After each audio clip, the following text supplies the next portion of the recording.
Sejam muito bem-vindos a mais um episódio do FUCast, Conectando Negócios, o podcast da FUCAP. Eu, Everson Mercedes, aqui CFO da FUCAP, e quem vai me acompanhar nesse bate-papo hoje, Valcemiro, nosso presidente. Valcemiro, muito obrigado aqui por me acompanhar mais nesse bate-papo. Eu que agradeço aí a oportunidade, Everson. Perfeito. Valcemiro, e hoje, eu vou até ler aqui, pessoal, porque a bio da pessoa aqui é grande, entendeu? Ou seja, nós vamos aprender muito hoje, vamos falar de um processo muito importante que aconteceu no Brasil e que de alguma forma você ficou sabendo. E a nossa convidada de hoje é Elvira Presta, executiva com ampla experiência em finanças e conselhos de administração.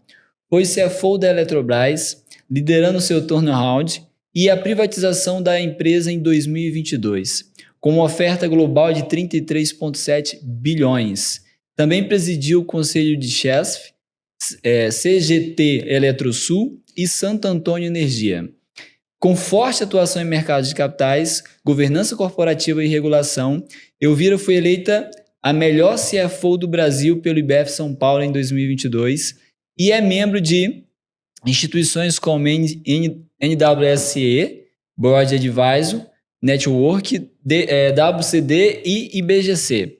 Atualmente é conselheira fiscal da Gerdau e da Embraer. Elvira, muito obrigado por aceitar o nosso convite e fazer esse bate-papo. Obrigada, Everson. Obrigada, Valcemiro. Prazer é todo meu. Estou encantada aqui de conhecer a FUCAP. Meu primeiro contato, com a escola está sendo através dessa minha visita. Eu fiquei realmente muito bem impressionada com o trabalho que vocês estão fazendo. Parabéns. Ótimo. Obrigado. Elvira, antes de a gente entrar de fato aqui, no tema ali, Eletrobras, quem é a Elvira, Quem foi a Elvira antes da Eletrobras e como a Elvira iniciou esse processo dentro da Eletrobras? Bom, vamos lá. A história é um pouco longa, mas eu vou tentar resumir. Bom, eu sou pernambucana, eu sou de Recife, eu sou administradora de empresas de formação, eu já tenho mais de 30 anos de carreira e eu comecei minha carreira na antiga Brahma, lá no passado, antes de formação de Ambev, lá em Recife, do programa de trainee da primeira turma, fiquei quase uns 9 anos mais ou menos nessa empresa, passei por diversas áreas, saí de Recife, que eu já queria ter um crescimento profissional e as oportunidades maiores estão certamente no Sudeste, em particular em São Paulo, Passei uma fase ainda na Brahma, na administração central em São Paulo, e depois eu saí para conhecer outros setores da economia. E aí eu passei por vários outros setores até chegar ao setor elétrico. Então, de forma resumida, eu passei 2 anos em telecom, numa empresa que hoje faz parte da Claro, era em Brasília nessa época, eu me mudei para lá. Depois eu passei para ferrovia de carga, numa empresa que hoje é do grupo da Cosan, hoje se chama Rumo, na época era LL, lá no sul do Brasil, e também fui transferida para cuidar da área administrativa e financeira de uma filial que eles tinham na época na Argentina, onde eu fiquei também 2 anos. E quando eu retornei ao Brasil, eu entrei no setor elétrico. Lá no Rio de Janeiro, onde eu morei por 18 anos, eu ingressei na Light, que é a distribuidora do Rio de Janeiro. Foi quando eu ingressei no setor elétrico, isso foi em 2006, e eu fui controller da Light 4 anos. Dos setores que eu já trabalhei, energia é o mais complexo, dos que eu conheço, Talvez tenha outros mais complexos, mas dos que eu conheço é de longe o mais complexo, com uma regulação bastante intrincada e tal. Eu fiquei lá 4 anos, depois eu retornei para a ferrovia, noutra empresa que é inclusive ligada à Vale, Aqui tem operações dessas empresas do setor, então Vale, CSN, Uzi Minas e Gerdau, que é a MRS Logística, que transporta minério de ferro. Fiquei 3 anos como diretora financeira, fui CFO. Retornei para o setor elétrico para uma outra empresa muito grande, que é a Neo Energia, que é controlada pela Iberdrola, espanhola, e que controla no Brasil várias operações de distribuição, tem operação de geração, de transmissão também. Já era sócia da Eletrobras, curiosamente. E eu fiquei também diretora executiva, C-Level, 3 anos, até que, depois da minha saída, foi quando, aí entrando aí, como é que eu vim chegar na Eletrobras, que todo mundo me faz essa pergunta. Então, esse breve resumo que eu fiz, foram 25 anos de carreira, passando aí por várias empresas e vários setores, e sempre no setor privado. E, curiosamente, eu venho de uma família de funcionários públicos, né? Meus pais fizeram concurso público, minha irmã fez concurso público, vários primos, enfim. Eu fui a única da família que não queria ir para o setor público. Era o sonho do meu pai lá atrás que eu fizesse um concurso público e eu não queria de jeito nenhum. Então é muito curioso as voltas que o mundo dá, né? Que 25 anos depois eu fui ser dirigente de uma das maiores estatais brasileiras. E aí como é que isso aconteceu? Enfim, depois que eu já tinha saído dessa empresa anterior, que era a Neoenergia, foi aquele ano muito difícil aqui da nossa história recente do Brasil, que foi o impeachment da ex-presidente Dilma, o momento de Lava Jato, né, que o Brasil inteiro acompanhou, aquele escândalo de corrupção. A gente já sabia que tinha corrupção, acho que todo mundo sabia, mas não tinha noção da dimensão até que tudo aquilo veio à tona. E aí surgiu a Lei das Estatais, em 2016, já no governo Temer. E essa lei é sempre muito importante a gente ressaltar a importância da lei das estatais e que, mais recentemente, ela foi bastante, eu acho que, agredida novamente, né? E uma tentativa de eliminar aí as mudanças positivas da lei. Mas, enfim, essa lei de 2016, ela é um divisor de águas para as grandes estatais em particular, né? Ela vale para todas, mas eu estou aqui focando nas empresas de grande porte, né? Porque, por incrível que pareça, Everson, isso quando eu explico, as pessoas às vezes fazem assim, não é possível. A gente que está acostumado a vir do setor privado, você tem regras para contratar alguém, né? Seja um diretor, um presidente, um conselheiro, um analista, um técnico, o que for, você tem regras, né? De competências, de processos, de experiência anterior, de formação acadêmica. No setor público, né, leia-se aí não só a administração direta, mas a administração indireta, que é onde se enquadram as empresas estatais, você não tinha, antes da lei das estatais, você não tinha esse rigor. Então, assim, era muita coisa da indicação política, né? A gente sabe como, e a gente passou a conhecer isso melhor pós-Lava Jato, né? Como é que essas coisas aconteciam. Então, não posso de maneira nenhuma generalizar. É claro que no passado deve ter tido também gente muito séria e competente que foi indicada para as estatais, mas não era a regra. Então você podia ter pessoas que tinham outros interesses ou que não tinham a qualificação necessária para o cargo. Então a lei das estatais, ela disciplinou muita coisa. Ela colocou coisas básicas, assim, você tem que ter tantos anos de experiência, você tem que ter formação acadêmica na área que você vai atuar, né? Você tem que ter, por exemplo, a questão de elegibilidade. No passado, até uma pessoa que já tivesse a chamada lei da ficha limpa, né? Até uma pessoa que já tivesse condenação judicial, ela podia assumir. Hoje isso é proibido por lei.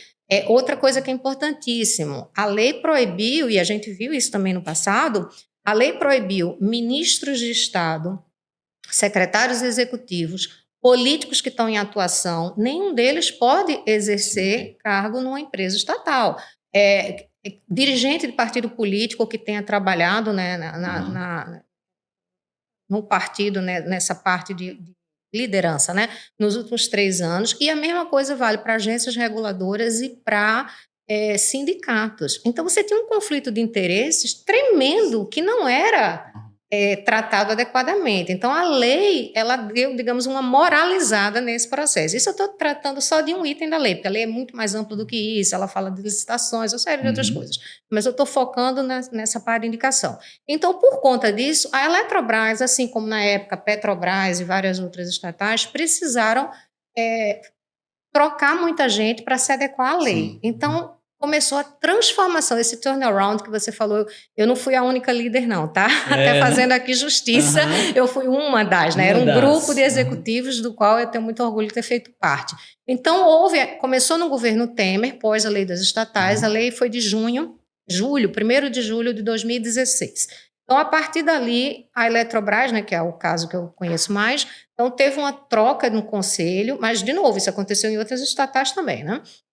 Trocou o conselho, trocou o CEO, começaram a trocar vários, né, nomes estatutários, sempre em aderência à lei. E por conta da lei, a empresa precisava ter conselheiros independentes e precisava ter um comitê de auditoria e riscos. E aí o meu nome acabou surgindo, porque eu já era oriunda do setor elétrico, já tinha um background financeiro, enfim, conhecia o setor, era independente, porque não tinha nenhuma vinculação com o governo, que era o controlador, então eu acabei sendo eleita pelos detentores de ações preferenciais em uma eleição separada, como está determinado no estatuto, e eu fui eleita conselheira independente. Ingressei nesse conselho em 2018, eu era a única mulher, eram 10 homens e eu nesse conselho, e ingressei também no comitê de auditoria e riscos. Então, foi assim que eu ingressei na empresa em 2018. E aí, no ano seguinte, eu fui convidada a ser diretora financeira, né? Foi quando eu renunciei à posição do conselho para ir para a diretoria executiva.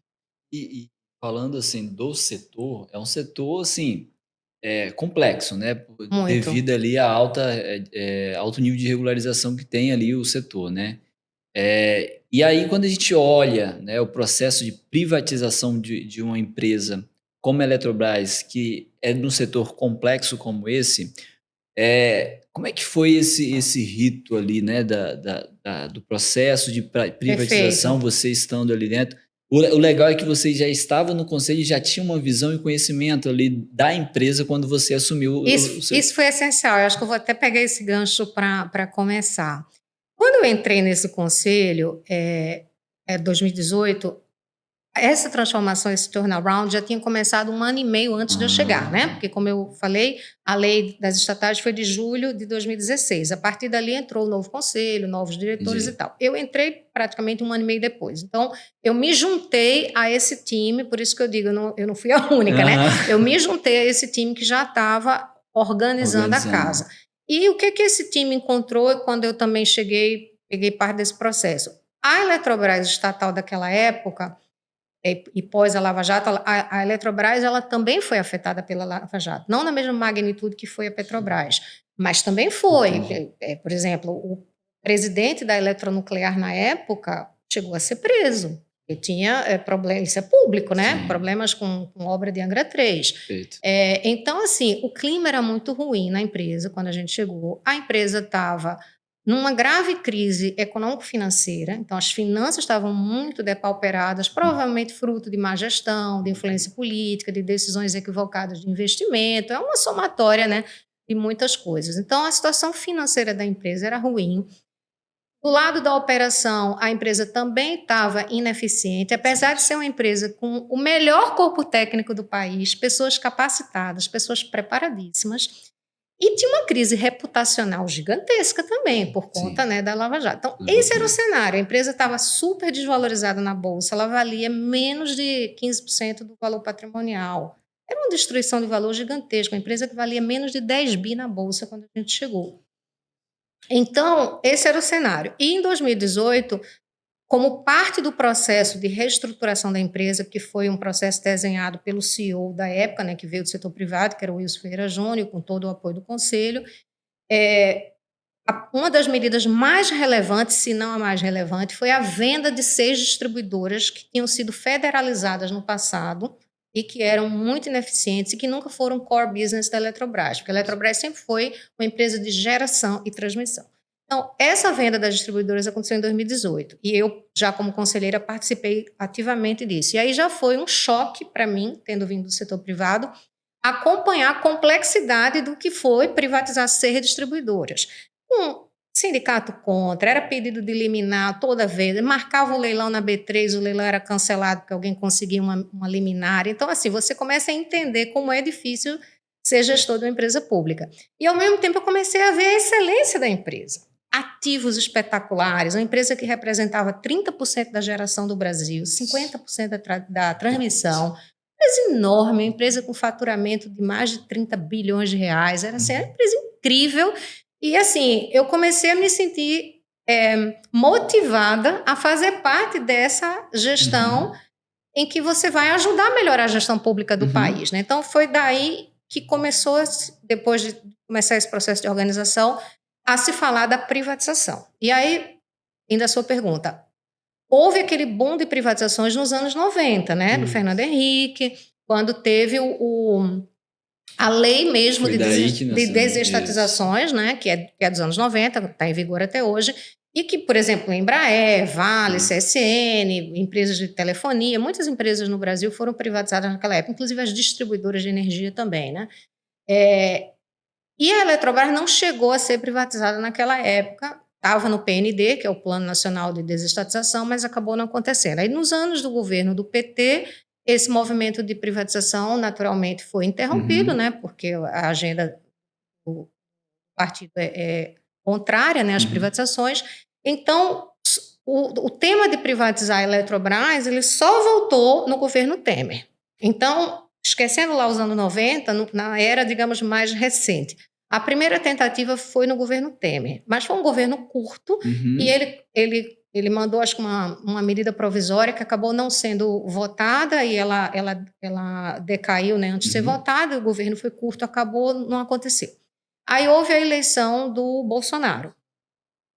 E com o Paulo Guedes, que todo mundo lembra, que tinha uma agenda muito forte, né, de privatização e de eficiência do país e tal. Então, o governo, já sob a liderança do Bolsonaro, do Paulo Guedes e na época, ministro Bento, que era o ministro de Minas e Energia, eles mandaram um projeto de lei para o governo, para o Congresso, né, dizendo, no final de 2019, que era um aprimoramento da medida provisória do governo Temer. Então, você faz alguns aprimoramentos, já fruto, né, de discussões com a sociedade, e encaminhou esse projeto de lei para o Congresso. Isso foi em novembro de 2019. Quando virou o ano, veio a pandemia. Então, no início de 2020, quando veio a pandemia, e que vocês lembram que foi aquela tragédia que a gente vivenciou, o Congresso, naturalmente, não ia apreciar um projeto de lei de privatização no meio daquele caos. Então, o Congresso voltou às medidas da pandemia. E ninguém falou da privatização. Continuamos lá gerindo a companhia. Essa altura, desde 2019, eu já tinha assumido a posição de CFO, já tinha deixado de ser conselheira. E aí, em 2021, já com as medidas da pandemia começando já minimizar aquele problema todo, houve uma outra grande mudança, que o CEO, que era o Wilson, que estava desde 2016 na companhia, ele resolveu renunciar, porque ele foi ser presidente de outra empresa, que foi a Petrobras Distribuidora, a Vibra, que também tinha sido privatizada. Então, quando o Wilson saiu no início de 2021, isso foi um choque no mercado, porque foi quase que um balde de água fria. O mercado estava muito empolgado com a possibilidade dessa lei ser aprovada e tal, e o Wilson era o grande líder da privatização. Então, com a saída dele, o mercado esfriou, as ações voltaram a desabar, enfim, foi um período bastante difícil, até a chegada de um novo presidente, e nesse ínterim eu ainda fiquei 2 meses como presidente interina pela delegação do Conselho de Administração, porque o processo, ainda numa empresa estatal, de você eleger o presidente, que ele tem que ser conselheiro, né? Isso também está na lei das estatais, o conselheiro de uma empresa estatal, ele é um membro do conselho. Isso é lento. Então, o CEO saiu, eu assumi, fiquei interinamente acumulando a área financeira e a liderança da empresa até a chegada de um novo CEO que veio do governo, era uma pessoa muito preparada, que veio do ministério, não estava naqueles cargos que não poderia ser, né, pela lei, então foi tudo dentro da lei das estatais, e ele assumiu como CEO. Isso foi em maio de 2021. Nesse ínterim, aquele projeto de lei que tinha sido enviado antes da pandemia não chegou a ser votado. Então, o governo, dessa vez, mandou uma medida provisória, 2021. Fevereiro de 2021, o governo mandou, ou seja, aquele projeto de lei não chegou a ter relator, eles, de novo, você vai, empacota de novo, faz alguns aprimoramentos, refina, e foi uma medida provisória para o Congresso. Medida provisória tranca a pauta e ela tem que ser votada em 60 dias, e depois ela pode ser prorrogada por mais 60 e depois ela perde validade. Então, dessa vez, houve, acho que um trabalho muito diligente do governo e também do próprio Congresso, e esse projeto de lei, essa medida provisória foi aprovada nas 2 casas e foi convertida na lei. Então, a lei da privatização da Eletrobras foi aprovada em julho de 2021. Então, foi aí que a lei foi aprovada. E esse processo ele é muito complexo, porque você imagina, uma empresa do porte da Eletrobras, primeiro você tem que voltar lá na lei dos anos 90, que é como é que privatiza uma empresa, tem várias modalidades. E aí o Ministério de Minas e Energia, que era o Ministério Supervisor, uma estatal ela é sempre subordinada a um ministério. No caso da Eletrobras, como é Petrobras também, Eletrobras da época, né? Hoje não é mais. Mas como estatal, o que se chama Ministério Supervisor. Então, era o Ministério de Minas e Energia. Aham. Então, o Ministério de Minas e Energia, que é o órgão técnico que define, inclusive, porque, como você bem disse, é um setor extremamente regulado. Uhum. Então, para você fazer essa privatização, ali ia mexer com contratos de longo prazo de energia, então você tem que projetar qual vai ser o preço da Sim. energia, quanto que a empresa vai pagar de outorga, de bônus, né, para o Tesouro, como é que vão ser dadas essas condições, que compensações ela vai ter que fazer para a sociedade. E tudo isso é debatido no Congresso Nacional. Então, é o Congresso Nacional que define, para aprovar a lei, a gente vai colocar isso, isso, isso. E aí, a lei, ela é uma lei complexa, ela tem uma série de itens que a gente pode ir explorando aqui, de como que você faz essa privatização. Empresas que não poderiam ser privatizadas, teriam que continuar estatais, programas de governo, enfim, tem uma série de coisas aí que a gente pode ir abordando. Mas é isso. Então, em 2021, a lei foi aprovada, em julho, e a partir daí a gente começou um trabalho de tudo que tem que fazer para viabilizar a oferta de ações. E aí, assim, pelo que você falou aí, houve um envolvimento muito grande, né, da própria diretoria executiva, do conselho, Sim, nisso tudo, né? E um outro ponto, você falou o modelo de privatização implementado lá na Telebrás, ele foi Eletrobras. diferente, da Eletrobras, ele foi diferente de outros que vieram acontecendo. Explica um pouco sobre por que ele é diferente. Isso já existia, mas nunca tinha sido usado? Perfeito, é uma boa pergunta. Então, lá nos anos 90, quando surgiu a Lei Geral das Privatizações, ela define modalidades de como uma empresa estatal pode ser privatizada. Então, está tudo lá na lei. Você vai lá e está escrito o que você pode fazer. Então, você pode vender o controle acionário, você pode vender totalmente com outra empresa, você pode fazer um leilão público na B3. Então, existem modalidades. E existe uma que não, ao que me consta, acho que nunca tinha sido usada, creio que a Eletrobras foi a primeira, que era você privatizar a empresa fazendo uma emissão de novas ações, uma oferta pública para diluir o controlador. E por que isso? Porque, diferentemente de outras empresas que foram privatizadas no passado, a Eletrobras já era uma empresa de capital aberto, listada no Brasil e no exterior, né, na Bolsa de Nova York, na Bolsa de Madrid e em São Paulo. Então, ela já era uma empresa muito grande, mesmo estando bem depreciada pelos problemas do passado, mas ainda assim era uma empresa de grande porte, bastante relevante. E você não teria volume suficiente para transferir um controle acionário. Além disso, creio que também não tinha vontade política e nem, eu acho que da sociedade, de uma empresa desse porte você transferir para um único controlador. Então, uma coisa importante que está na lei é que a Eletrobras, se privatizada fosse, deixaria de ter controlador único. Ela seria uma corporation, como de fato se transformou. Então, isso é um ponto essencial, tá, Valcemir? Então, não sei se respondi aí a sua pergunta. Então, a origem é isso. A lei já previa essa modalidade. Sim. E o tamanho da oferta, ela era tão grande que você não teria um comprador. Você vê, claro que lá atrás a gente não sabia exatamente o tamanho que ia ser. Isso foi uma construção. Mas já se imaginava que era uma oferta que ia ficar aí acima de 22, 25 bilhões, e acabou sendo quase 34 bilhões de reais, né?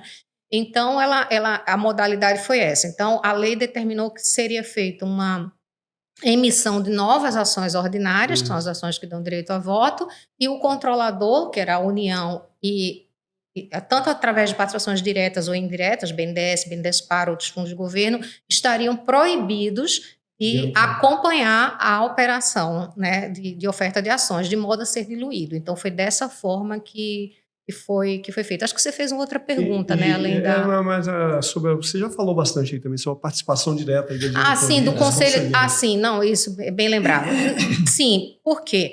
Isso é interessante também de explicar. Como era um processo muito público, né, e a empresa de capital aberto, a gente também, como administrador, a gente tinha que tomar todos os cuidados de não só seguir o rito legal, né, processual e tal, mas dar visibilidade ao mercado como uma companhia aberta, porque você não pode ter informação que você está dando para um público e não dá para outro, porque isso, né, você está indo contra toda a normativa, né, de CVM, todas as tratativas de mercado de capitais. Então, era um processo muito complexo que a gente tinha que seguir todo o rito, ver tudo que tinha que ser feito, reuniões frequentes com o BNDES, Ministério de Minas e Energia, Ministério da Economia, todo o desdobramento lá da lei, tudo que tinha que ser feito.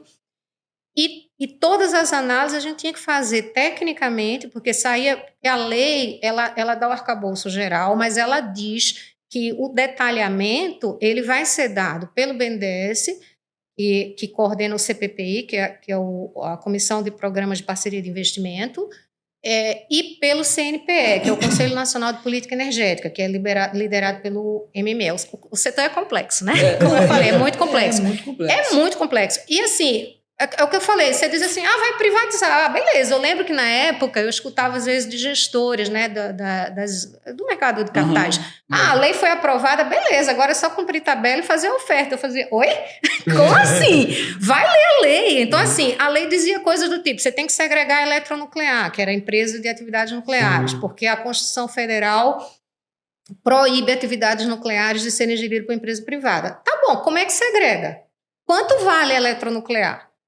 Você tinha uma usina que está em construção até hoje, Angra 3. Quanto vale isso? A tarifa ainda não estava definida, tinha uma ideia, tinha uma resolução que definia alguns parâmetros, a tarifa não estava 100% fechada. Isso é mega complexo fazer um valuation no negócio desse. Aí você tem que segregar a Itaipu Binacional, por outra razão, porque é um tratado entre dois países, um tratado que tem 50 anos. E aí... A lei dizia, você tem que segregar, por quê? Porque o tratado diz que a metade de cada país tem que ser gerida por um estatal. Se a Eletrobras deixaria de ser estatal, ela não poderia mais ser a comercializadora da energia de Itaipu, nem gerir Itaipu. Então, o governo teria que criar um outro estatal. Como é que cria um outro estatal? Então, tem que ver orçamento do governo federal. Então, isso tudo coisas que o governo tinha que fazer. Do nosso lado... É importante também fazer a distinção que o nosso papel como administradores, tanto os conselheiros como o C-Level, né, os executivos, a gente está lá administrando a empresa. A gente não representava o governo, Exato. A gente era a empresa. O governo, a lei do PND, que é o Programa Nacional de Estatização, ele determina que o BNDES ele é como se ele fosse o representante do governo. Então, por isso que entra o BNDES. Então, isso está tudo na lei, ainda saíram decretos, resoluções e tal, e que o BNDES é quem vai coordenar due diligence, o BNDES contrata os assessores dele, o BNDES faz uma série de coisas. E a Eletrobras é um grande desafio. E tinha as resoluções que diziam qual era o papel da Eletrobras. E como eu estava falando, lá na lei...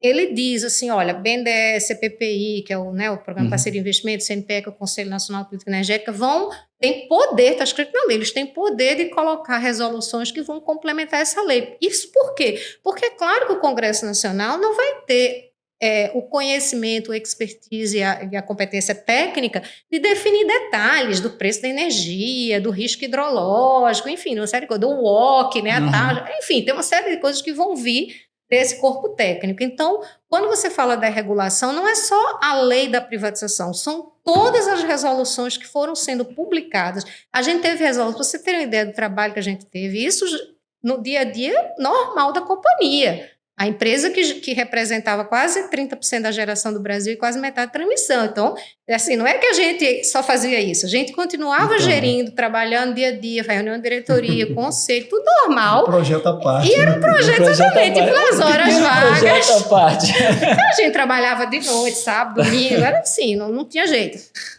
Teve resolução que saiu dia 30 de dezembro. A gente, entre Natal e Ano Novo, saíram 2 resoluções dessas super complexas. Então, o nosso papel como administrador era a gente tinha que ler tudo isso, tinha que entender, tinha que interpretar. Quando a gente entendia que tinha algum problema, a gente interagia lá com o Ministério, né, dava a nossa opinião. E depois, uma vez que aquilo estava publicado, o nosso papel, e quando a gente convocou a Assembleia, né, para os acionistas deliberarem, a gente faz as notas técnicas e explica, é assim, assado, a segregação de Itaipu vai ser dessa maneira, está aqui os prós e os contras, a segregação da Eletronuclear vai ser assim, a gente vai pagar tanto de outorga para o governo, vai acontecer isso, isso e isso. Então, a gente preparou todo o documento, e foi um documento muito extenso. Essa assembleia, inclusive eu presidi, foi uma assembleia que durou quase 9 horas. 9 horas? Ela foi. É até uma data fácil de lembrar, porque ela foi 22 de 2 de 2022. Eu não esqueço essa data. Então, recapitulando, né? A lei foi aprovada em julho de 2021, foi quando teve a sanção presidencial. Então, a partir daí, a gente teve de julho a dezembro uma corrida contra o tempo, porque saía resolução quase que semanalmente, porque é tudo sem imaginar. É a criação da nova estatal, é tarifa de Angra 3, como é que vai pagar o bônus de outorga, enfim, era uma série de coisas. Checklist. Era um checklist imenso. A gente tinha reuniões, a gente tinha um corpo técnico pequeno, porque você imagina que dentro da companhia o trabalho era gigantesco. E a gente tinha a maior parte dos funcionários contrários, porque eles tinham muito medo, né? Lógico, na verdade, isso é um tema interessante. Não é funcionário público. O funcionário de uma empresa estatal, ele fez um concurso público. Mas o regime é CLT. Sim. É CLT, ele fez um concurso público. Só que a prática é que ninguém é demitido, né? É praticamente impossível, embora seja um regime CLT. Elitista. Exatamente, porque é a administração pública indireta, né? Então, você tinha a empresa, de modo geral, contrária, então as pessoas não ajudavam, em alguns casos atrapalhavam. O sindicato também batendo fortemente, então a gente foi muito perseguido mesmo, foi um processo muito duro, muito difícil, exigiu muito de nós. E aí, nesse processo, a gente conseguiu identificar um grupo muito pequeno de pessoas de dentro da empresa, brilhantes, profissionais concursados e que foram muito corajosos em apoiar e que sofreram muito, porque eles foram, imagina o quanto eles sofreram internamente, ali, né? De pares, de subordinados, que diziam, vocês estão dando apoio a essa diretoria privatista, né? A gente era chamado assim. Então, essa turma nos ajudou, era uma turma muito séria, muito preparada, e que eu acho que foram pessoas que, como eles têm o funcionário público mesmo, assim, raiz, o cara que fez o concurso, gosta da empresa, estudou muito, ele tem um amor pela empresa, sabe? Eles tinham muito orgulho da Eletrobras, e com razão, né? Por potência que é a empresa. Uma cultura muito forte. Uma cultura muito forte. Então, eu acho que tinha uma turma que, por mais que eles tivessem medo, porque no fundo eles também tinham medo, né? O que é que vai acontecer comigo quando a empresa for privatizada? Ou se não der certo, que podia ser também outro cenário. Mas eles também queriam que a empresa... Eu acho que eles não queriam que a empresa passasse de novo aquelas coisas do passado que eles vivenciaram, né? Verdade. Então, eles nos ajudaram. Então, a gente teve esse grupo pequeno, todos nós tivemos que assinar acordo de confidencialidade por conta das informações que a gente tinha, e a gente fazia tudo de acordo com o que estava nessas resoluções. Qual era o papel do BNDES, qual era o papel da companhia, o nosso estava também definido, né, em lei, então que a gente tinha que cuidar da oferta pública, a gente tinha que prestar todas as informações para os órgãos de controle, a gente tinha que ver tudo para a CVM, para as bolsas internacionais onde a empresa estava listada, então tinha uma série de obrigações que eram do nosso papel. Então isso que a gente fez. E tinha uma outra parte, que acho que a gente pode avançar mais da frente, que é como falar com o mercado de capitais e com o mercado financeiro. Você comentou da oferta pública, né? Poxa, 2022 foi uma das, se não a mais relevante oferta pública que nós tivemos ali, não só brasileira, né? Ela foi a segunda maior oferta pública da história da Bolsa Brasileira até hoje. Ela só não foi maior do que a da Petrobras, do pré-sal. E ela foi, em 2022, a terceira maior oferta do mundo. Só houve duas maiores em 2022, que foi a LG, da Coreia do Sul, que acho que foi um follow-on, se não me engano, e o IPO da Porsche na Europa. Nem nos Estados Unidos houve uma oferta maior do que a da Eletrobras em 2022. E algo nesse vulto, né, nesse tamanho, gera até uma certa dificuldade, porque nem todo mundo está acostumado com algo assim. E teve um fato também, só complementando, que você teve algo que não é comum, né? Você teve ali para dar acesso às pessoas físicas, ter acesso a essa... O FGTS. Você teve a movimentação do FGTS, que eu particularmente, na época, eu falei, poxa, isso para mim é novidade, entendeu? Então, eu imagino... Na verdade, não é novidade. Né? A novidade é porque quem é mais velho sabe que não é novidade. Teve Obrigado. Eu acho que deixou o nosso amigo sabe do que eu estou falando. Nos anos, eu acho que início dos anos 2000, teve uma oferta do FGTS da Vale e da Petrobras. Foram duas. E que houve lá no passado, são mais antigas. Você não estava no mercado ainda. Eu estava iniciando minha carreira nessa época, eu me lembro. Mas eu já falo do como é que foi o FGTS agora, né? Anos depois, porque teve que ser reconstruído do zero, né? Exato, então, foi tempo outra ali coisa. Também. Mas assim, voltando aqui à sua pergunta, né? uma oferta desse tamanho tinha algumas dificuldades? Não, tinham todas as dificuldades, todas. Todo mundo tinha muito receio de que não desse certo. É muito fácil hoje olhar para trás e dizer, olhar pelo retrovisor é fácil, né? Sim. Mas na época, quando você está lá, você não sabe se você vai ter apetite de investidor, você não sabe se vai ter interesse, Exatamente. você não sabe se vai ter demanda, você não sabe, não tem como saber. E aí tinha uma outra dificuldade muito maior, que era o seguinte, você estava fazendo uma oferta de uma empresa que já era capital aberto, é verdade, mas era uma empresa primeiro, uma empresa estatal, de um país que não tem, digamos, um histórico assim de uma lisura toda, né? A gente tinha vindo de Lava Jato, tudo aquilo. Então você olha sob o olhar do gringo, né? Do investidor estrangeiro. Ele já não conhece direito do Brasil. Ele já não entende a regulação do setor elétrico. Ele não sabe como é que o setor funciona aqui. E o nosso setor é muito diferente de outros países. A gente tem uma energia renovável, a gente tem muita hidrelétrica, a gente tem características diferentes, mas também tem outros riscos. Chove, não chove, você tem risco hidrológico e tal. Então, tem uma série de questões que o investidor estrangeiro não sabe. E aí você pensa o seguinte, que às vezes as pessoas também não entendem isso. Quando você faz uma oferta de ações, você está competindo com outras. É a mesma coisa que você está decidindo se você vai comprar um carro de uma marca A, B ou C. Sim. Você tem vários para escolher. Então, na hora que você faz uma oferta de ações, quem está do outro lado, um gestor, ele também tem várias empresas e vários países que ele pode escolher. Então, o que acontecia naquela época? O investidor estrangeiro, de modo geral, ele não entendia nada de Eletrobras, ele não entendia nada de Brasil, ele não entendia nada do setor elétrico brasileiro. Então, a gente já tinha alguns investidores estrangeiros na época, mas era uma quantidade pequena.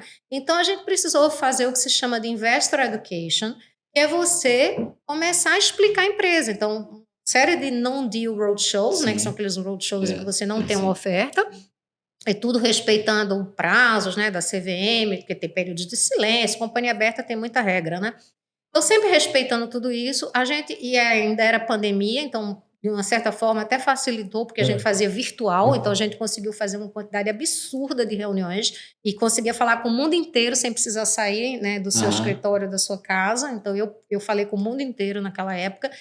Então, a gente fez um esforço de Investor Education, de explicar para o investidor o que é o Brasil, o que é o setor elétrico brasileiro, quais são as oportunidades, o que é a regulação, o que é a Eletrobras, o que significa a empresa ser privatizada, quais são os riscos, porque você também não pode ficar só falando do lado positivo, você tem que mostrar, está aberto é isso, você tem que dizer, tem prós e contras, tem risco, para isso você tem, inclusive, formulário de referência, que você escreve todos os riscos, e aí você faz esse processo. Então, a gente precisou fazer tudo isso e foi gerando esse interesse, mas, ao mesmo tempo, era como se fosse aquela corrida, assim, que você dá 2 passos para frente e dá outro para trás. Por quê? Porque, no momento, a gente ia fazendo as coisas e iam vindo os reveses. Então, chegava um ministro do TCU, pedia vista.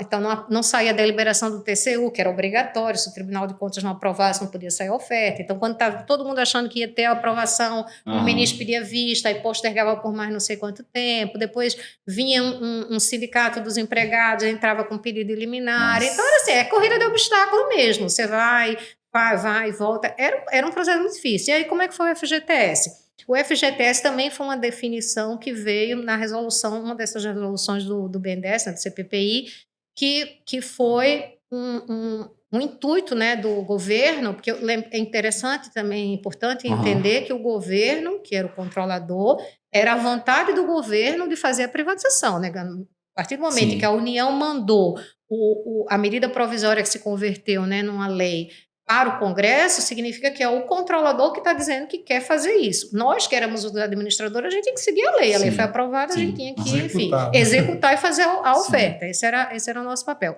E aí, nesse arcabouço todo legal, veio a definição de que deveria ser reservado um montante de 6 bilhões de reais para o FGTS, para fazer esses fundos.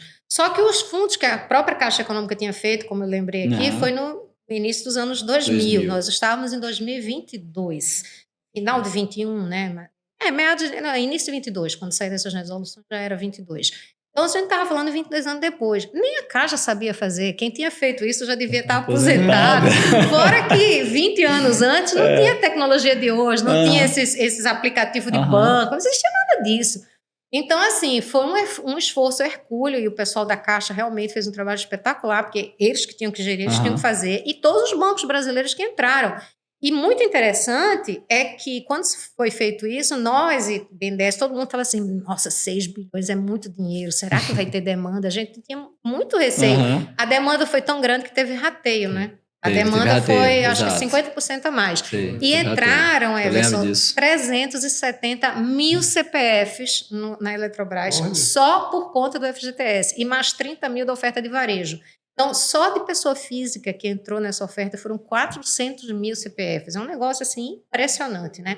Foi uma super demanda. E a Caixa teve que fazer isso em tempo recorde, e os bancos também, que eles tinham que criar os aplicativos. E por quê? Porque como tudo de uma oferta pública é regulado, enquanto você não tiver aprovação, ou seja, Tribunal de Contas, todo o processo, e a gente não tivesse formalmente protocolado lá o prospecto na CVM, na SEC dos Estados Unidos, nenhum banco podia fazer a promoção daquilo ali, porque você está infringindo a lei, você não tem uma oferta pública. Então, a gente só lançou a oferta, quando a gente conseguiu ter todas as aprovações necessárias, no dia 27 de maio de 22. Então, só a partir daquela data é que os bancos podiam começar, você como pessoa física, se você era correntista de qualquer banco aqui no Brasil, você começou a receber, né? Seja, sei lá, Banco do Brasil, Bradesco, Itaú, Santander, todo mundo mandou, Caixa Econômica, todo mundo recebia lá, olha, a oferta da Eletrobras e tal.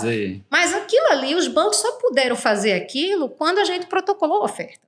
Então, foi só no dia 27, então os bancos tiveram um prazo muito curto para orientar o seu cliente para ver se ele teria interesse.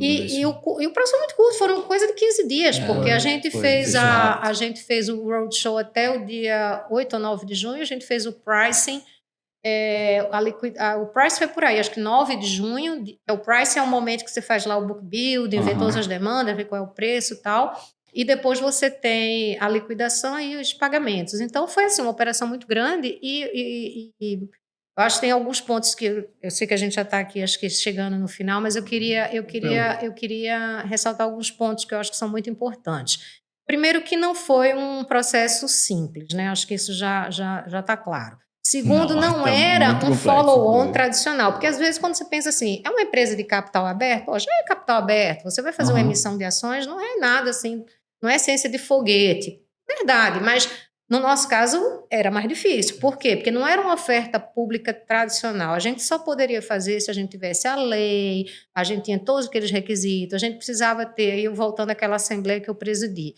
Por que a assembleia foi antes? Porque a lei era tão complexa que você tinha que ter uma série de passos que tinham que estar previamente aprovados, mas que só seriam implantados se a privatização de fato acontecesse. Então, lá em fevereiro de 22, a gente fez essa assembleia que tinham 12 itens da ordem do 12.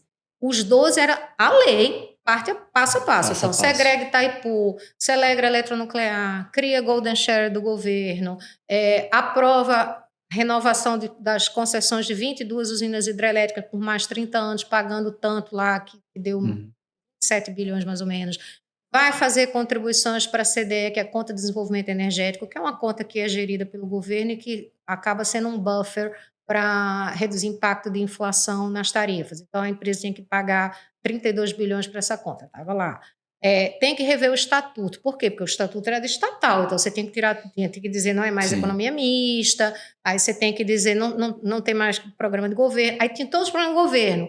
Como é que vai transferir tudo para a nova estatal? Então, Luz para Todos, Mais Luz para a Amazônia, o Procel, o Proinfa, os bens da União, tipo, sem número de coisas. Então, aí você tem que criar o estatuto novo, né, da nova empresa. Tinha as poison pills que tinham que ser colocadas. Então, enfim, eram 12, era muito complexo. 12, por isso que durou 9 horas. Porque o sindicato queria derrubar de todo jeito. Então, o sindicato, só o voto do sindicato, eles fizeram questão de que fosse lido e anexado à ata, isso lá, é tudo público. O voto do sindicato tinha, se não me engano, 70 páginas, só o voto do sindicato. Aí tinha um anexo de um instituto, que eles pediram lá um estudo, que tinha mais 50 páginas. Era um negócio gigantesco. A proposta da administração é um documento, Everson, de 3.680 páginas. 3.680 páginas. Todo tendo que estar em português e inglês por causa dos estrangeiros e da oferta de ADRs. Claro que aí você tem os anexos, né? Não é só a proposta em si. Você tem a lei, aí tem, né, a lei, o estatuto, todas essas resoluções que eu mencionei, o Tratado de Itaipu, os pareceres jurídicos, tudo que foi necessário, está tudo lá. Então, essa assembleia que eu presidi, ela foi muito tensa, porque o sindicato interrompia o tempo inteiro, pedia para parar, fazia perguntas que a gente precisava responder ali. Então, foi um processo assim, muito difícil. E, conforme também definido em lei, a privatização só seria aprovada se esses 12 itens da pauta fossem todos aprovados. Bastava um não ser e caía por terra tudo, entendeu? Então, era muito complexo. E por isso que o documento também é tão extenso, porque você tem que explicar tudo e sempre com essa coisa neutra. É assim, o risco é esse, os pontos positivos são esses, o que pode acontecer em tal cenário, né? Se chover, se não chover, se o preço da energia for X, se o preço da energia for Y. Esse era o nosso papel, a gente tem que colocar tudo isso e o acionista é que iria votar, a União não podia votar. Então, essa assembleia que aconteceu aprovou, né, por maioria, mas fica tudo condicionado. Então, 22 de fevereiro e a oferta só aconteceu em 27 de maio e a efetiva privatização, que foi o dia que assinou os contratos, foi 17 de junho. Então, nesse período todo, a empresa continuou igual, como estatal, tudo igual, e aquele documento ele só tinha eficácia se a oferta acontecesse. Aí vamos para a oferta. A oferta, ela tinha 4 condicionantes, que também não é comum você ver isso numa oferta pública. Quais eram as 4 condicionantes? A primeira que estava definida em lei era que a União, que era o controlador, teria que ter a sua participação nas ONs, com as ações de controle, diluída de 72%, que é o que eles tinham quando você somava diretas e indiretas, né? Que é a União, BNDES, BNDESPar, vários fundos de governo. A União tinha mais ou menos 52%, mas ela tinha outros 20% espalhados nesses outros órgãos. Então, o governo tinha 72% das ONs. A lei definia que essa participação tinha que ser reduzida para, no máximo, 45%. Só que você não tem essa garantia. Depende do apetite do mercado, depende de quanto você vai levantar para ver se na hora que você faz a oferta toda, se o governo... Porque é como se imagina uma pizza, que você tem a fatia do governo, que é 72%, você está aumentando essa pizza porque você está emitindo novas ações, o governo não vai vender o dele, ele até depois teve para poder chegar no 45%, isso também estava na lei, o governo poderia, se fosse necessário, vender um pedacinho para poder enquadrar. E aí, na resolução do CPPI, veio a autorização para a BNDESPar vender um pedaço. Então, no final, a oferta foi mais ou menos 90% primária, ou seja, a Eletrobras emitindo ações, e 10% foi secundária, que foi BNDESPar vendendo um pedacinho. Mais ou menos isso, 90-10%. Então, essa era a primeira condicionante, tinha que reduzir para 45%. A segunda condicionante, que é muito curiosa, e que deu muita dúvida na época, tinha um preço mínimo. E esse preço mínimo era segredo de Estado, ninguém sabia, nem nós. E por que tem um preço mínimo? Porque você pensa assim, poxa, mas já é uma empresa de capital aberto. Se já é uma empresa de capital aberto, o preço é o preço de tela. Qualquer follow-on é assim, é o preço de tela, mais ou menos, normalmente um pouquinho abaixo, mas, né, porque você vai ter uma diluição e tal, então em geral um pouco abaixo. Só que, aí a gente volta de novo nos anos 90. Lá na regra de privatização, que tem aquelas modalidades, tem lá que é a obrigação do BNDES fazer, no mínimo, 2 estudos de valuation e ter um preço mínimo que tem que ser, digamos, a média desses 2 estudos. Então, isso é uma obrigação da lei. Então, o BNDES, como gestor do Fundo Nacional de Desestatização, e em nome da União, o BNDES contratou, isso tudo está lá no site do BNDES, você entrar lá, você vai ver. O BNDES contratou 2 estudos de valuation que nós, como executivo, não tivemos nada a ver com isso, a gente não sabe premissa que eles usaram, a gente não teve acesso ao estudo, era um estudo do BNDES para o governo. Eles fizeram esse estudo, os 2 estudos, e chegaram ao preço mínimo, que era a média dos 2. E a gente não sabia que o preço mínimo era esse. Então, isso era uma coisa, assim, digamos, altamente sigilosa, que devia ter um grupo muito pequeno de pessoas que tinha conhecimento, e o mercado era muito nervoso com isso, porque o mercado ficava, os investidores, mas e qual é esse preço mínimo? E se esse preço mínimo for muito alto? Não sei o quê. A gente fazia, gente, não tem como saber, a gente só vai saber no dia. Então, essa era a segunda condicionante. A oferta, ela teria que ter um preço igual ou superior ao preço mínimo, que era uma incógnita, E se não fosse, a oferta estava cancelada. Aí lá no dia do book building, que a gente estava na sede do banco coordenador líder, né, foi um sindicato de 12 bancos, né, também oferta desse tamanho, e aí nós estávamos lá, o nosso time de líderes da Eletrobras, tinha o Bendespar, né, que era o vendedor, numa outra sala, e aí na hora, já no final da tarde, a gente já com o processo do book building fechado, a gente recebe um envelope, nosso CEO, o BNDES a mesma coisa, o Bendespar, né, e lá no envelope tinha um preço mínimo. E o preço mínimo foi, a oferta saiu a R$42, Sim. né, que deu esses 33,7 bi que eu falei, e o preço mínimo era R$39,96. Nossa, cara. E a gente só soube ali, no dia, só soube no dia, porque era o que estava estabelecido na lei, né? E essa resolução depois ela foi publicada, ela também é pública. Então essa era a segunda condicionante. Aí tinha uma terceira condicionante que era, você tinha que captar no mínimo 22,1 bilhões de reais, porque tinha que pagar a outorga para o governo. Então, se porventura a gente não tivesse apetite do mercado, né, e não desse 22 bilhões, não tinha oferta. E a quarta condicionante tinha a ver com o covenant. Uma das empresas do grupo tinha um covenant de uma debenture e precisava ser resolvida porque tinha um aporte que ela ia fazer lá numa controlada e que precisava de waiver de debenturista. E a gente precisava obter esse waiver também antes da data da liquidação. Então, eram 4 condicionantes e a gente conseguiu obter essa. E é difícil, você fazer uma Assembleia Geral de Debenturista, quando é pulverizado, é um negócio muito difícil de fazer. A gente precisou, em segunda convocação, a gente conseguiu. Então, eram essas 4 condicionantes.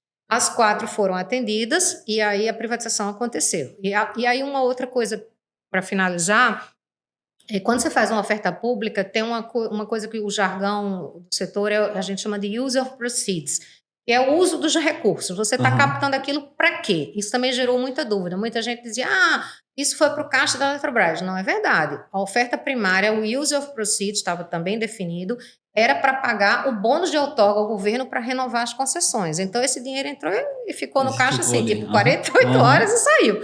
Então, a gente teve a liquidação no dia, acho que foi 13 ou 14 de junho, que foi o dia que entrou o dinheiro no caixa. No dia 17, que foi um sábado, a gente assinou os contratos, uma sexta-feira, a gente assinou os contratos de concessão das 22 usinas hidrelétricas com o governo, uma sexta-feira, e na segunda-feira, dia 20, a gente pagou. Então, a gente pagou deu quase 26, quase 27 bilhões de pagamento das outorgas e mais 5 bilhões para a CDE, que era um pagamento à vista, essa conta de desenvolvimento energético, que também estava na lei. Então, aí muita gente, na época, saiu muita notícia equivocada dizendo assim, a privatização, a empresa foi vendida por 30 bilhões, com o valor da oferta. Isso também não é verdade. Porque a privatização, na verdade, ela movimentou 75 bilhões de reais. Essa conta, resumidamente, é o pagamento da outorga, que foi feito à vista, que foram 26 bilhões e 400, uma coisa assim.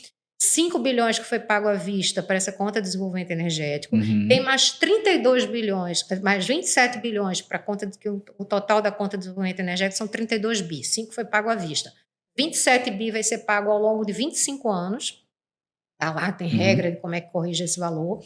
Tem mais cerca de 9 bilhões, que são fundos regionais, que foram colocados no Congresso Nacional também como forma de compensação, porque essa contribuição para a CDE ajuda a você não deixar a tarifa subir, né? E os fundos regionais são revitalização de bacias, lá do Rio São Francisco, né, na região lá da Xerxes, Furnas, que é ali na região de Minas, e tem algumas coisas de navegabilidade do Rio Madeira e do Rio Tocantins e também de projetos de energia limpa na Amazônia. Isso tudo, ao longo de 10 anos, dá uns 9 bilhões de reais, mais ou menos. E ainda tem manutenção para o CEPEL, que é um centro de pesquisa, por mais 6 anos. Então, quando você soma tudo, são 75 bilhões. Esse foi o tamanho da privatização. Então, hoje o governo tem lá em torno de 45... Exatamente, a empresa virou uma corporation e um outro ponto importante que eu esqueci de mencionar é que o 45, como a empresa virou uma corporation, isso também está na lei, né? É que nenhum acionista tem direito a voto acima de 10%. Então, mesmo o governo que tem hoje 45, o voto está limitado a 10%. Legal. Essa é a corporation. Uau, né? Isso. Que história. Foi um processo muito complexo, mas que foi muito assim, muito gratificante fazer parte disso. Conheci pessoas competentíssimas no governo, né, no BNDES, nos ministérios, na Eletrobras, assim, realmente é um espetáculo. Importante, assim, interessante ouvir a história real, né? Porque a gente fica muito com flashes de mídia. E aí o flash é em cima de um ponto que interessa, né? E o assunto é tão complexo, muito complexo. Que mesmo a mídia especializada não consegue, porque só quem está lá no dia a dia é muito complexo. Foi um processo realmente gigantesco. E assim, teve, imagina assim, até mesmo para agora assim realmente finalizar, senão a gente vai a tarde toda aqui, né? Foi um grande aprendizado, imagino ali para você também, né? Acho que você. Eu sou outra profissional depois dessa passagem pelo setor Eu acho que público, você é formado em administração e direito por causa do processo. Eu aprendi muito, isso eu não tenho dúvida. Aprendi muito e, assim, digo com toda sinceridade, é muito mais difícil você ser gestor de uma estatal do que de uma empresa privada. Muito mais. Muito mais. Você tem muito mais amarras, você tem órgão de controle, você não pode escolher sua equipe, as pessoas são concursadas, você não tem os instrumentos que você tem no setor privado, você não consegue dar uma promoção, né? Você não consegue mexer na estrutura de salário, porque é tudo muito engessado, o sistema de remuneração é muito distorcido. Então, assim, você esbarra numa lei, numa norma, num decreto, tudo passa por órgão de controle. Sim. O orçamento de um estatal é aprovado no Congresso Nacional, gente. Faz parte do orçamento, aquela LOA, né? O orçamento do país. Sim. Então, lá, o CAPEX tem que passar no Congresso Nacional. Então, assim, é tudo muito burocrático, sabe? Claro que há uma explicação, há uma necessidade. A gente viu Lava Jato, então precisa ter controles, né? Precisa ter os órgãos de controle. Isso não tem a dúvida que é muito relevante. Mas, no dia a dia, isso tira a competitividade da empresa. Não tem como uma empresa estatal competir com uma empresa privada. Não tem como. Mas, assim, Elvira, eu preciso, primeiro, te agradecer, né? Por realmente contribuir com tantas informações importantes que são públicas, mas se a gente lê de forma pública, a gente não vai ter esse conhecimento que você passou para a gente. Não. E também parabenizar você e todo o time, né, que foi um grupo que teve esse grupo que foi envolvido nesse processo, porque a gente vê que foi um processo muito bem feito, né? Um processo. Obrigada. Você falou de governança, compliance ali. Não, a gente foi muito preocupado com isso. A gente respeitou muito. A gente acho que isso é um diferencial mesmo do nosso conselho da época, dos nossos executivos da época, do nosso jurídico e do governo também, que era BNDES, né, Ministério da Energia, enfim, Ministério da Economia. A gente tinha a Secretaria de Privatizações, né? A gente tinha uma diretoria no BNDES, tinha uma secretaria no Ministério lá da Economia. A gente foi muito rigoroso de fazer assim, tudo dentro da lei. Até porque você aprende que esse negócio de fazer atalho não funciona. E lá na frente, ainda mais um Brasil que é cheio de judicialização, de não sei o quê. Então, assim, em diversos momentos a gente precisou adiar coisas, porque, não, está faltando tal autorização, então não segue. Está faltando tal documento, então não segue. Então, a gente enfrentou greve, eu não mencionei aqui, mas a gente teve greve. Depois que a gente estava avançando muito no processo, o sindicato começou a ficar tão desesperado vendo que a privatização ia acontecer, eu estava muito perto de acontecer. Eu tive uma greve na minha diretoria, tive que adiar balanço 2 vezes, nunca tinha tido uma greve na área financeira. Você virava, a operação estava lá funcionando, as usinas, estava tudo funcionando. E o financeiro de braço cruzado, o financeiro jurídico, as áreas que estavam, né, porque uma operação desse porte é uma operação muito mais administrativa do que uma operação da ponta, né? Então, quem estava realmente trabalhando pesado nesse negócio era a turma do financeiro, né? Era a turma do jurídico, era a turma, né, de governança, né, de compliance. Né? Essa pessoa que estava lendo o contrato, lendo o documento, preparando a assembleia, né, falando com o investidor, fazendo contabilidade, né, tudo aquilo ali. Teve uma greve. A gente teve que adiar o balanço 2 vezes. Nossa, realmente. Bom, mas resumindo, assim, eu acho que é um desafio, né? Olhando assim, carreira de pessoas, né? Sim. É um desafio e realmente mas, assim, passado agora olhando para trás, é um grande aprendizado mesmo. Foi um grande aprendizado. Para a carreira profissional foi uma satisfação. Acho que foi um período muito difícil, porque a gente vira vitrine mesmo, a gente é muito atacado, muito mesmo, vocês não têm noção, a gente é muito atacado, muita denúncia, fake news, é muito truculento, sabe? O sindicato é muito truculento. Então é um processo que você tem que estar muito disposto, né? Então, acho que entra aquela coisa de propósito que se fala tanto hoje. Eu acho que toda aquela turma que estava lá, principalmente quem veio do setor privado, estava com esse intuito de vamos ajudar a melhorar o Brasil, vamos ajudar a melhorar a gestão pública. Então, acho que teve isso. Então, eu olho para trás hoje, eu não me arrependo, acho que aprendi muito. Foi muito gratificante fazer parte, né, desse movimento. Me tornei uma profissional certamente muito mais qualificada, porque os desafios que eu enfrentei, as dificuldades, hoje, quando às vezes me chamam para alguma coisa e falam que é difícil, eu olho assim e faço, isso não é mais difícil do que foi privatizar a Eletrobras, não. E eu acho que muito legal também é que a gente destravou uma agenda de privatizações, porque desde o nosso foi a gente reabriu esse mercado. Então, desde então, você vê, o Rio Grande do Sul privatizou um monte de coisa lá, que ele privatizou a empresa de distribuição de energia, de transmissão, a de geração, privatizou a de saneamento. Nós tivemos recentemente a Sabesp, mas a gente teve a Copel no Paraná, a gente teve a SEDAI no Rio de Janeiro, imensa, a gente teve, aqui agora teve a SEDAI. Agora é S-Gás, né? Então, assim, a gente destravou essa agenda. Então, muitos desses outros processos já, de alguma maneira, se basearam no que a gente fez, já foram aprimorando, porque tudo pode ser sempre aprimorado, né? Os modelos vão sendo adaptados, mas eu acho que a gente destravou essa agenda de privatizações, né? Que ninguém falava nisso já desde os anos 90. Legal.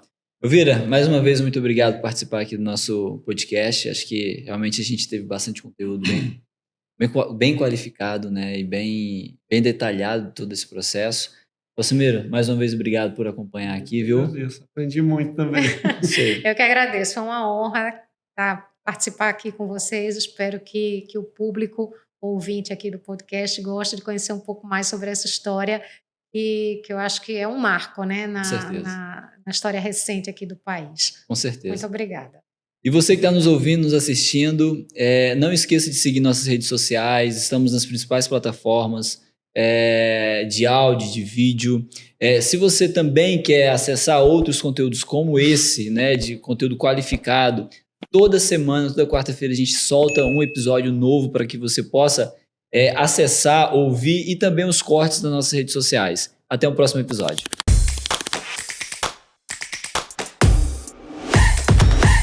Fazer dar certo, né? Acho que essa vontade de fazer dar certo também vem muito com